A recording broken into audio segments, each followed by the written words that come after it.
Тоа е заслуга на грците.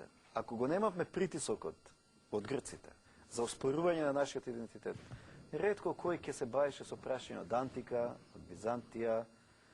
Меѓутоа, како да ни ги отворија очите, досега ние бевме под влијание на една историја пишувана во период на романтизмот.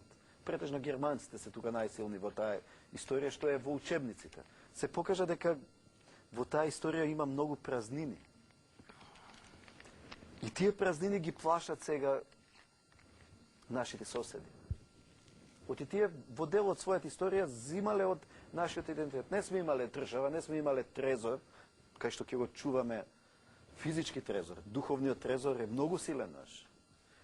Не сме имале, значи, царски архиви, царски дворови, не сме имале каде што ќе се чуват документи, архиви.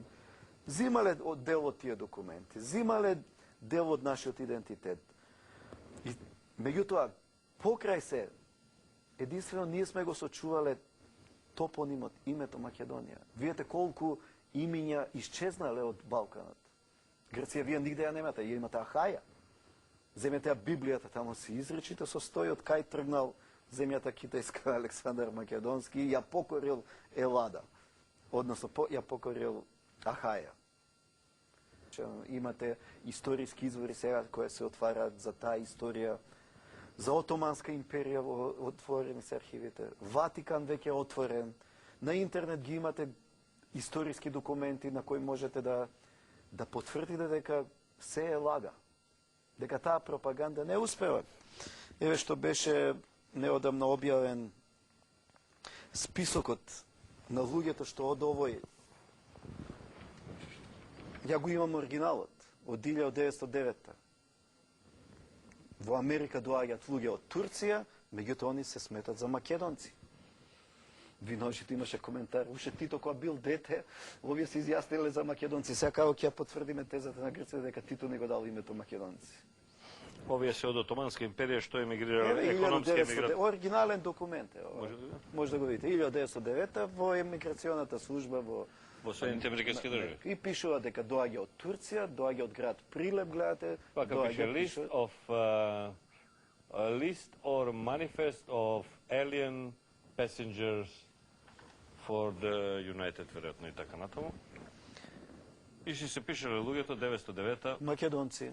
Еве средната графа таму. Ова е овде. Да. И тоа видите, тоа не е да кажете со машина за кусен што ќе се фалсификува, не е тоа со компјутер. Тоа е оригинален документ. Или земете го прашањето што ни го споруваат бугарите, македонскиот јазик не постоел. Еве француска книга, читајте, ако малку разбирате француски. Лексик Македонија, така? Да. Од 16 век. Отворете внатре, ќе видите. Авторот нашол еден куп грчки документи на грчки. Грци не ги разбирале. Грчките букви ги ставил во латиница, го имате чистиот денешен јазик. Еве, може да ги прочитате, ако сакат гледачите да видат. Гледате, тоа се ракописи кои овие француски истражувачи ги наоѓале по библиотеките, бидејќи грци не знаеле да ги протолкуват. И овој зел грчките букви ги претворил во латиница.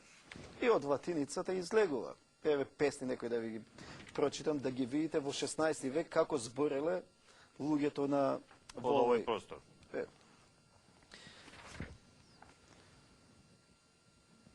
Вика, нема, сите страни се полни со, меѓутоа да најаваме некоја песна да видите како изгледа во тоа време. Или термините. Кокошки, петел, муви, овци, кози. Пази, тоа е во 16 век. Ке ги најти членовите. Господине, брате, да си здрав, да си прост.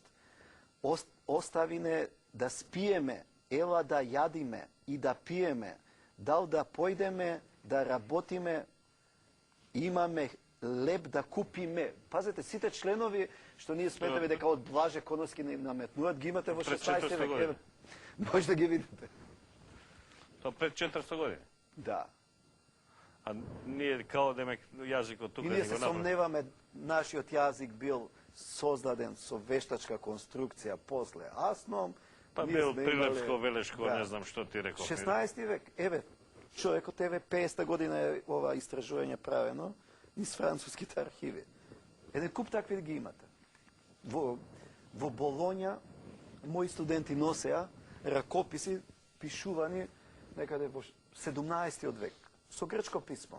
И тие останале во депоа бидејќи тие што го знаат грчкиот јазик не може да ги протолкуваат бидејќи се со грчки букви.